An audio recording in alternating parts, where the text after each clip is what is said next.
Okay, alright. Welcome back to my YouTube channel. I'm Mondays Vlog. Ito, talagang mainit. Napakainit itong ating tatalakayin. Ito po ang parto nitong pagkikita at binisita ni Manny Pacquiao itong si Arnie Tevez diyan sa bansang Timor-Leste. Laman ng video na yan ang atin tutuklasin. Naku po, marami ang inyong matutuklasan mga kaibigan. Laman ng video na yan, nandyan po si Arnie Tevez, nandyan si Manny Pacquiao, at siyempre, sino ang kasama dito ni Arnie Tevez na ikangay nakakulay pula ng suot, pasakay na sasakyan at tinulak ng bodyguard ni Pacman itong si Arnie Tevez. Lahat po ng yan mga kaibigan ang ating tatalakayin. Matutuklasan po natin sa ruling ng video na ipakikita ko po sa inyo. At kung bago pa lang po kayo sa aking maliit pa na YouTube channel, inanyayahan ko po kayo, please subscribe. Sabay-sabay po nating i-like ang video na ito kung nagustuhan nyo po. Ako po ay muling nakikiusap mga kaibigan. Kung pwede lang patapusin po nating panoorin ang kabuuan ng vlog na ito. At nang sa ganon, lubos po nating maunawaan. Heto na! Samahan niyo po ako mga kaibigan.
Pasa tripod, pasa tripod.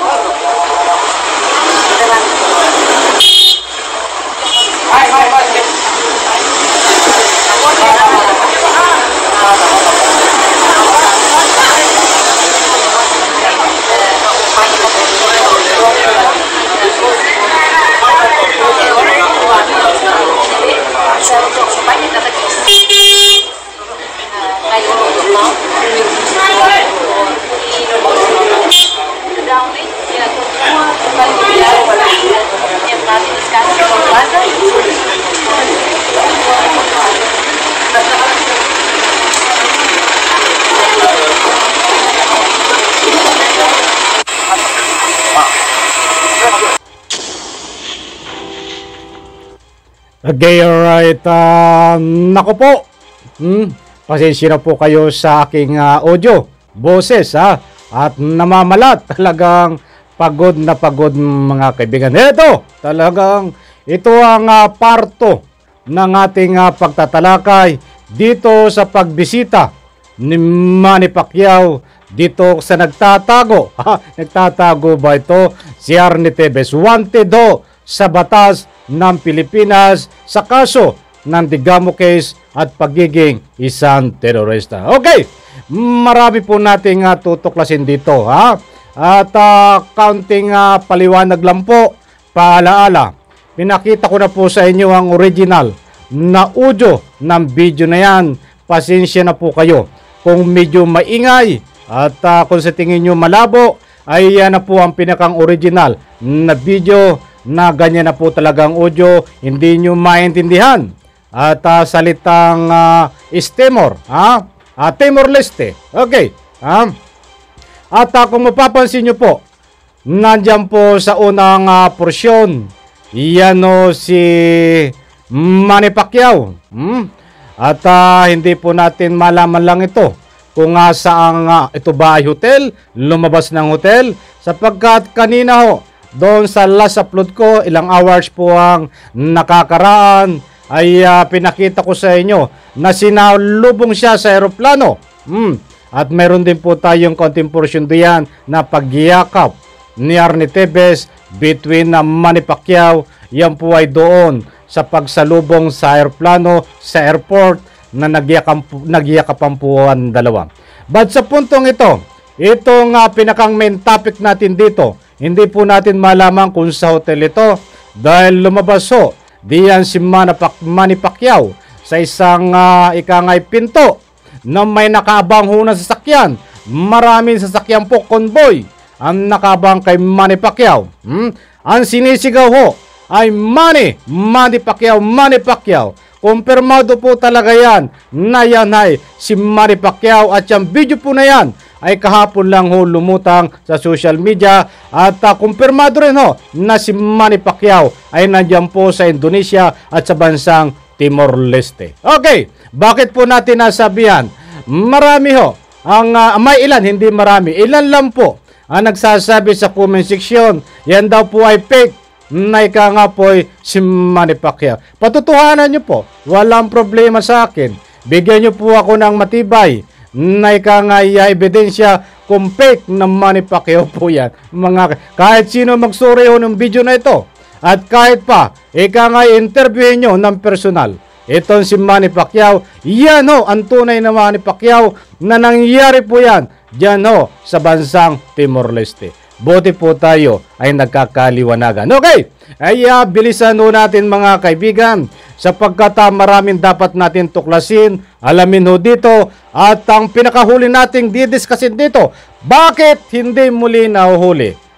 Yun na-discuss ko na po kanina, natalakay na natin kanina doon sa last upload ko, ba't padadaanan ulit po natin dito sa bandang huli. Ito po ang unahin natin. Unang-una, si Manny Pacquiao kumpirmado, sinisigaw ng ikangay Manny Pacquiao. Pasensya na po, hindi nyo maintindihan yung ibang audio dahil salita po ng lingwahe ng bansang Timor-Leste. Okay, nandyan saan ang punta nito mga kaibigan? Yun ang hindi natin alam. Basta't ang gusto ko pong iparating dito, hindi po fake news yan. Nandyan po sa bansang Timor-Leste nagpunta, at nagkita nga itong si Arnie Tevez at Manny Pacquiao. At pinakita ko muli sa rolling ng video, iyan si Manny Pacquiao nagyakapan, at itong si Arnie Tevez talagang dikit na dikit, parang magsing irog, nilunok mo lahat. Parang kanta lang, di ba? Nilunok mo lahat. Kay rami ng winasak na tahanan. Talapakanta lang ako. Namiss ko lang ang kantang yan, di ba? Ito nga, si Manny Pacquiao ay pinuputakti ngayon ng komento. Pinupulutan sa social media dahil lahat po ng nababasa ko ay against po, laban dito kay Manny Pacquiao, dahil unang-una ay wala daw pong delikadisa. Ay wag po natin munang talakayin yan, pinadaanan ko ng kaunti. mga kaibigan, ha. Okay, kumpirmado si Manny Pacquiao nandiyan at dito sa counting portion, makikita nyo ho, ay nandyan si Arnie Tevez. Paglabas ni Arnie ni Manny Pacquiao, pasakay ho ng sasakyan, ha. Ay kung hindi nyo maliwanagan, no, ulitin nyo po ang video, nandiyan. Sinasabi ko lang dito at importante pong malaman dito dahil bahagi ng ating pagtatalakay. Lumabas si Manny Pacquiao ng pintuan, pasakay ng sasakyan, maraming sumisigaw ng Manny Pacquiao. At ngayon, lumabas din ho itong si Arnie Tevez. Yung makikita nyo pong walang buhok, kalbo, si Arnie Tevez po yan. At sinilip, diyan ho sa sakyan, ginakaganyan ho, nakatungo. Kitang-kita ho sa video. So, balit, itong bodyguard ho ni Pacquiao ay tinulak na parang bata itong si Arnie Tevez. Yan ang makikita nyo po sa screen. At tinulak, paulitin nyo yung video, hindi ko na exclamation ulitin nyo yung video, tinulak ko ng bodyguard ni Pacquiao itong si Arnie Tevez habang ika nga po'y nakasilip sa sakyan, pinaalis. At yan, makikita nyo po, tinulak nung ika nga yung bodyguard ni Manny Pacquiao. Kitang-kita ho. Iyan ho. At uulitin ko po para maliwanag mga kaibigan. Diyan ho sa video na yan, yung lahat po ng bodyguard ay hindi po yan bodyguard ni Arnie Tevez. Iyan ho ay pawang bodyguard lahat ni Manny Pacquiao. Bakit ko po nasabi? Ay tatalakayin po natin sa bandang huli. But ang importante ho dito, wala pong bodyguard niyang makikita si Arnie Tevez. At yan pong lahat na nakikita niyo yan ay bodyguard ni Manny Pacquiao. Okay, tapos na tayo doon mga kaibigan. Tinulak ng bodyguard ni Pacquiao itong si Arnie Tevez, pangitang-pangit, ay parang bata lang, ginanyan, no? Kasi gusto sigurong ay hindi ko lang alam kasi parto na ito ng pagkikita nila. Kasi doon sa airport nakita natin nagyakapan.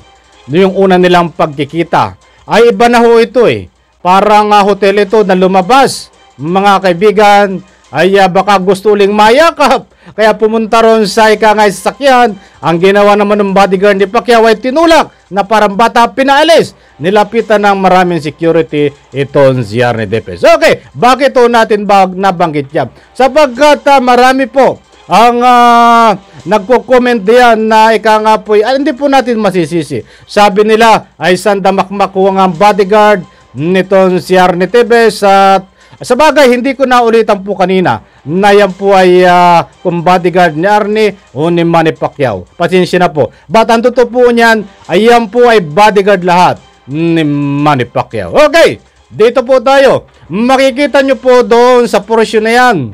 Ay nandiyan si Arnie Tevez. Mayroong babae na nakakulay pula ng suot. Importante po nating mahalaga na malaman yan. Kadugsong po ng video niyan sa pagkikita ni Manny Pacquiao between Arnie Tevez. Makikita po natin dyan. Yan. Nakatindig, nakatayo. Isang babaeng nakakulay red ng suot. Na inihintay ang sasakyan. So makatuwid, mayroon po silang ikangay sasakyan. Ay ulitin po natin. Nandiyan sa video. Makikita po diyan. Yung babae, pinapayapa yung sakyan. Pinapalapit at lumapit naman. Kulay white ang kanilang sasakyan. At dalawa lang po sila na sumakay. Isang babae at si Arnie Tevez sumakay ho ng white na sasakyan. Sino itong babae? Sino itong babae na ito, mga kaibigan? Sige nga. At hindi ko kasi nire-research sa totoo lang. Hindi ko pa nire-research yung asawa nito, pamilya. Basta ang pagkakaalam ko lang ay marami ang nagsasabi sa comment section doon sa video na ating pinanood sa ibang media platform. Ito daw po ay asawa. I'm very sorry kung nagkamali ako. Sila po nagsasabi na asawa po yan kasama ni Arnie Tevez. Kayo po ba ay naniniwala? Itong nakakulay red na kasama ni Arnie Tevez na sumakay diyan po sa puting sasakyan. Ang gara ng sasakyan ay asawa niya ba yun? Ay pwede po kayo mag-comment diyan sa comment section. So sa makatuwid, wala pong sumunod na bodyguard sa kanya, mga kaibigan. Hindi ko lang alam po kung doon sa sinakyan nila sa sasakyan ay mayroong bodyguard. But 100% sinisigurado ko may sarili po siyang driver dahil yung sasakyan ho na lumapit sa kanila na dapat sakyan ay kusang lumapit, understood na talagang mayroon po siyang personal driver.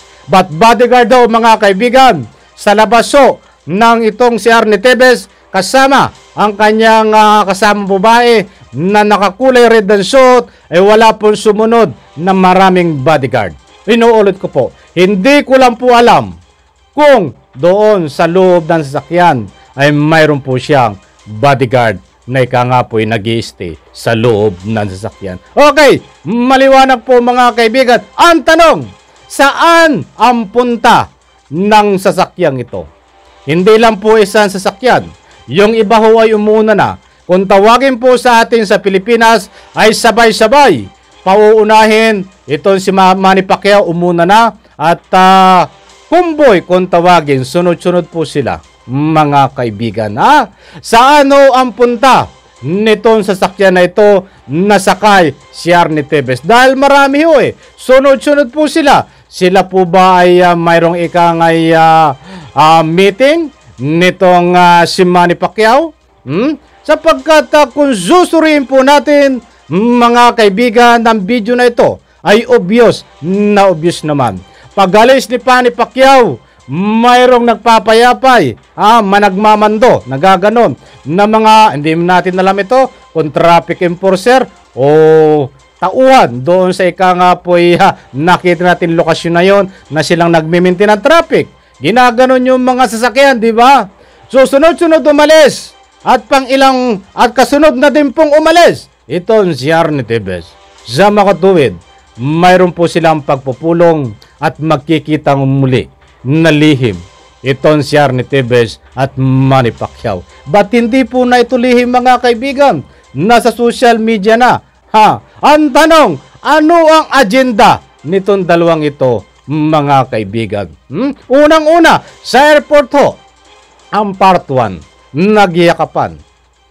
Hindi man lang nagulat, ito si Manny Pacquiao. Ay, nandito ka pala. Diba? O wala. Parto. Bakit dito sa parto ulit? Iba na ang suot ni Manny Pacquiao, diba?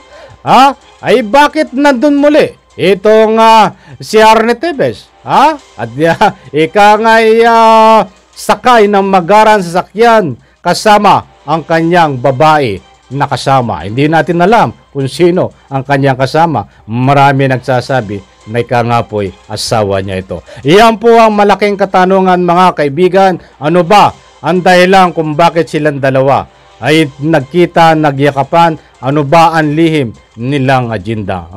Marami ang nagsasabi, padala ng gobyerno para lang ika nga po'y lumabas ng tunay. Itong si Arnie Tevez, ay wala po tayong ika nga matibay na pinagbabasihan sa pagkikita nila kung ano ang tunay ng agenda.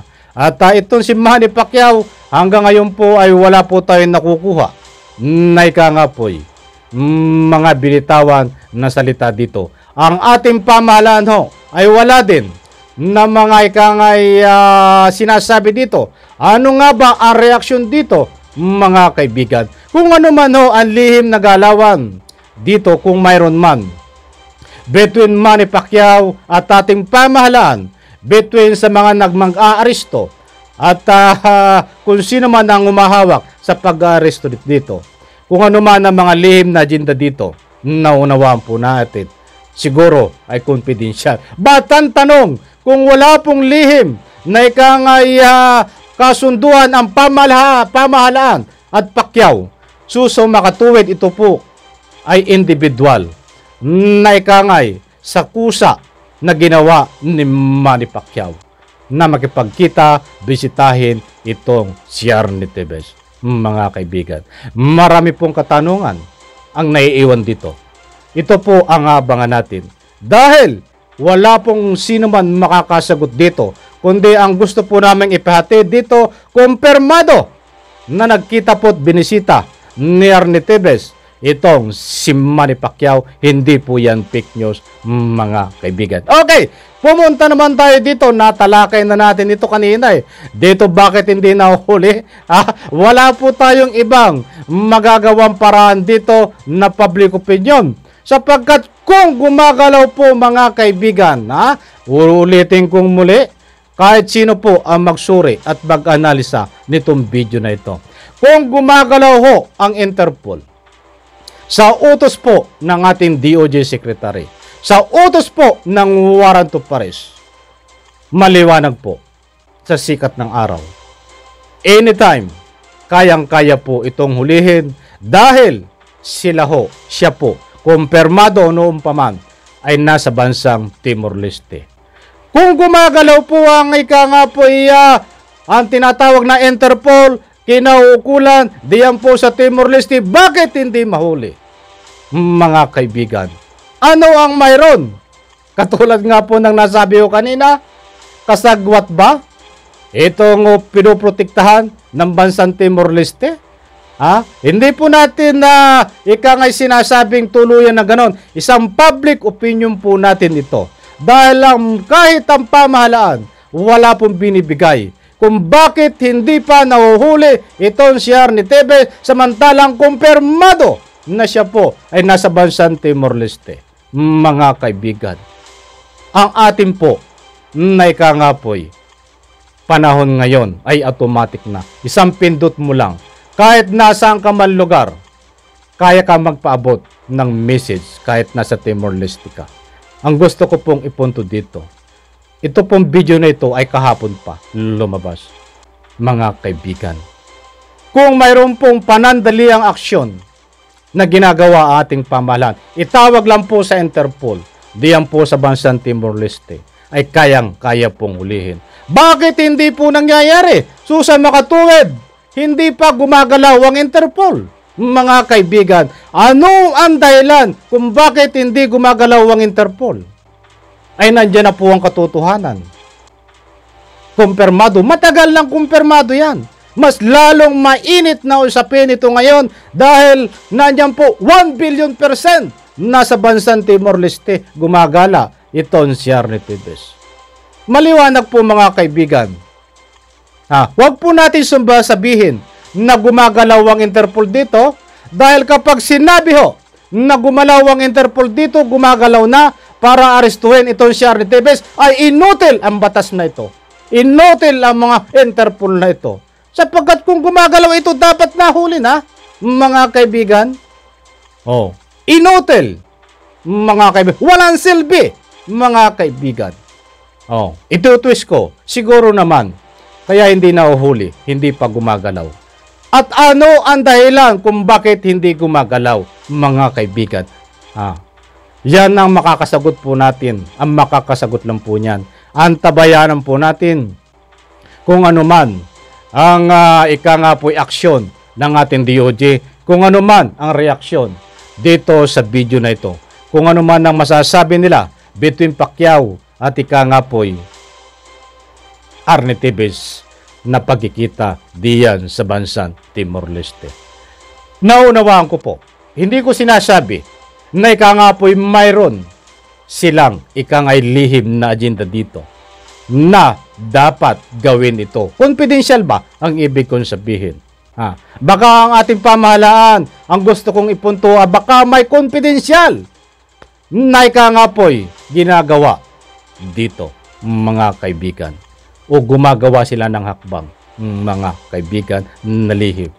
Ang tanong muli, maniniwala pa ho ba kayo ng Interpol dito ay gumagalaw na o hinahanap si Arnie Tevez diyan sa Timor-Leste? Sapagkat kung hinahanap po mga kaibigan, napakadaling hulihin. Inuulit ko pong muli, siguro ho, yun sinasabi ni Boyeng Remulla na kailangan pa na talagang red notice. Uulitin kong muli, wala tayong ibang maisip mga kaibigan. Kaya uulitin ko pong muli, wala ako ibang maisip na dahilan kung bakit hindi pa nahuhuli si Arnie Tevez. Dahil huwag nyo sabihin na ika nga po ay hinahanap. Ay, nandiyan, kitang-kita na eh. Kahit hindi hanapin, makikita. Diba? Kung gumagalaw ang Interpol, kung talagang hinahanap, dapat nahuli. So makatuwid, ang pamimilian po natin dito, ang Interpol ay hindi pa gumagalaw sapagkat wala pang ikangay yung sinasabi ni Boyeng Remulla na kailangan pa ng mga dokumento, yung sulat na sinasabi na ipapadala para umaksyon ng gobyerno ng Timor-Leste o United Nations. Ganun ba? Kasi wala tayo ibang mga kaibigan maging dahilan dito. But isang public opinion, punto de vista mga kaibigan, na hindi ko sinasabi sa inyo na paniwalaan. Ito ang aking sinasabi. Isang public opinion ko po yan dahil malaki pong katanungan. Bakit hindi mahuhuli? Muli kong ulitin. Kung talagang hinahanap ng Interpol, ay nandyan ho, pangitang-pangita, kahit hindi hanapin. Puntakin lang si Manny Pacquiao, ika nga po yung mahuhuli na. Ganyan bang gumagalaw? Diba? So, public opinion ko po mga kaibigan yan. At kung ano man ang inyong salubin, pwede po kayong mag-iwan ng public opinion sa comment section. Bashers man o hindi. Lahat po ng inyong mga iniwan diyan na opinion na buong puso ko po irerespeto. Okay, alright. Tabang-abang po tayo. Kumpirmado. Ang pinabot ko po sa inyong video na ito. Arnie Tevez sumakay ng sasakyan kasama ang isang babae. At kasama ni Manny Pacquiao. Umuna lang si Manny Pacquiao na sunod-sunod ng mga sasakyan. At itong bodyguard ni Pacman ay tinulak si Arnie Tevez. Kitang-kita ho sa video na yan. At ulitin ko muli, wala po tayong nakita na maraming bodyguard po diyan si Arnie Tevez. Hindi ko lang po alam kung mayroon doon sa loob ng sasakyan na sinakyan. Ang nakikita po natin marami na tao na bodyguard, yan po ay bodyguard ni Manny Pacquiao. Maraming salamat po, pagpalain po tayo lahat. Abangan po ang part 3. Dito mayroon po tayong part 3 mga kaibigan. Maraming salamat. Sabay-sabay po nating i-like ang video na ito. Pagpalain po tayo lahat. Palakpakan.